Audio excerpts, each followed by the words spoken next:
To start this game for Ginebra, hindi katulad sa last game kung saan pumupunta sila kay Holt, and this time, he's in the corner. Received the pass pero mintis lang, though he worked on para sa kanyang first 2 points and para rin sa first 2 points ng Ginebra, courtesy of his rebounding skills and finishing at the rim.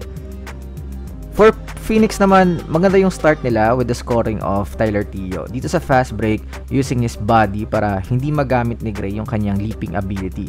Pretty good move from Tyler Tio. Then yung kanyang mid-range game is in full display.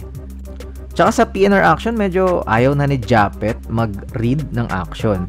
Simple basketball lang ito for Phoenix. Tio just went to the right pero stagnant lang sa Japet, pinabayaan, and sobrang lawak ng space kahit pa kakakita lang nila na kakashoot lang ni Tyler Tio sa mid-range. And ayun, another 2 points from him.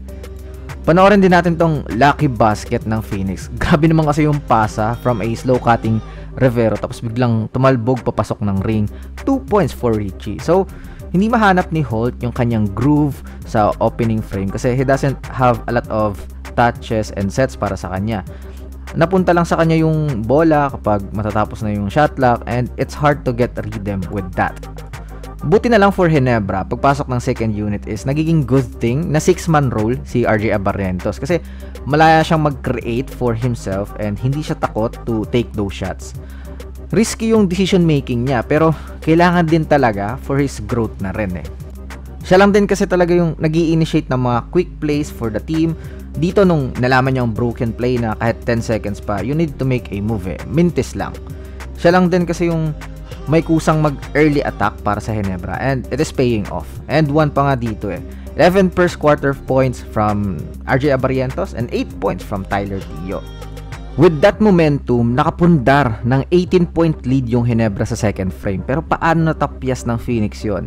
First is yung pagpunta nila kay Balungay or Balungay. And good things happen kapag napunta sila doon. And then after that is yung playmaking ability ni Evan Nelly.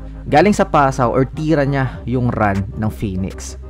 Pagka-recognize niyang dalawang players yung nasa right, then quick crossover sa left, tapos yung last line on defense ay si RJ Abarrientos. Syempre wala na siyang magagawa doon sa paglipad ni Evan Nelly para sa 2 points.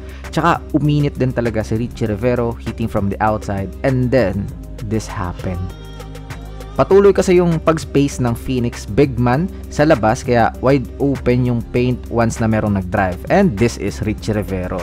A sudden burst of speed kontra kay Jason David and kahit merong help na Scotty, no problem on his way para dumakdak. Grabe naman yon. PBA, do your thing talaga sa market ng mga young players na to. Solid, grabe. 6-point lead lang for Ginebra sa halftime. Sa final frame, patuloy pa rin yung surge ni Richie Rivero attacking the defense of Ginebra. Halos siya yung bumubuhay sa Phoenix and grabe na yung gravity niya sa larong ito. Nagkakaroon ng open looks yung ibang teammates niya dahil sa kanya na pupunta yung defense and mga second chance opportunities kasi pag drive niya, multiple players yung sumusunod. Pero pagdating sa Ginebra, yung walang takot na RJ Abarrientos saves the day. Siya yung willing shot taker eh, and he made it.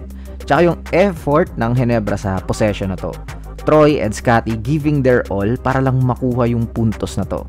And we're going to the icing on the cake. Walang defensive communication sa Tio at Perk kung sino yung mag-over or switch, resulting to an open Stephen Holt for the 3-point shot.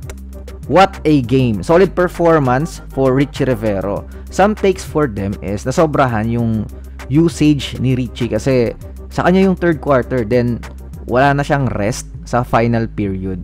Sana naupo siya sa mga 8-minute mark then pinabalik ng 4-minute mark. Kasi yung last 3 minutes, scoreless na yung Phoenix eh. And for me, dapat nag-play out sila with Evan Nelly at the point kasi nawala yung playmaking sa loob ng court. And Tio, more of a 2-guard talaga yung tingin ko sa kanya. Unlike kay Evan na pure point guard. So sayang, GG, congrats Ginebra.